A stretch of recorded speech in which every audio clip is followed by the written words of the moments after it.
बारामतीच्या महायुतीच्या उमेदवार सुनेत्रा पवारांसाठी विजय शिवतारेंनी सभा बोलावलेली आहे। सासवडच्या पालखी तळावर ही सभा पार पडणार आहे।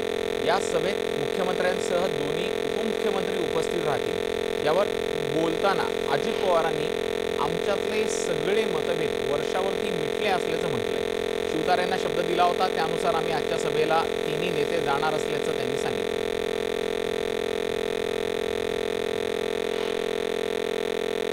त्यांनी सांगितलेलं होतं की मी एक दिवस सभा आयोजित करतो, त्या सभेला मुख्यमंत्री उपमुख्यमंत्र्यांनी आलं पाहिजे आणि आम्ही त्यावेळेस शब्द दिला की तुम्ही ज्या दिवशी सभा आयोजित कराल त्यावेळेस येऊ। त्या पद्धतीनं त्यांनी 11 तारखेला तिथल्या ग्राउंडवर सभा आयोजित केलेली आहे। मुख्यमंत्री पण जाणार आहे, मी पण जाणार आहे, अशा पद्धतीनं तो कार्यक्रम आहे।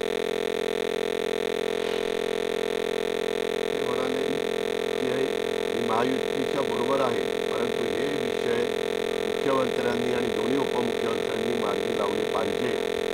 हे काही पुरंदर विधानसभा मतदारसंघ आणि काही बारामती लोकसभा मतदारसंघ, भोरमधले आहेत, इतर भागातले आहेत, बारामती भागातले, अशा वेगवेगळ्या भागातले त्यांचे विषय आहेत। त्या विषयाला कुठंतरी मदत व्हावी, ते विषयाची सोडवणूक व्हावी, या दृष्टिकोनात आमची चर्चा झाली।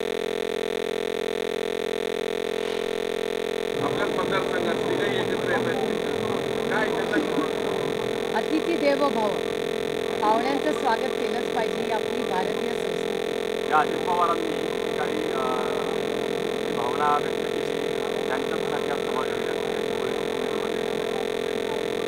हा प्रश्न तुम्ही त्यांना विचारला पाहिजे।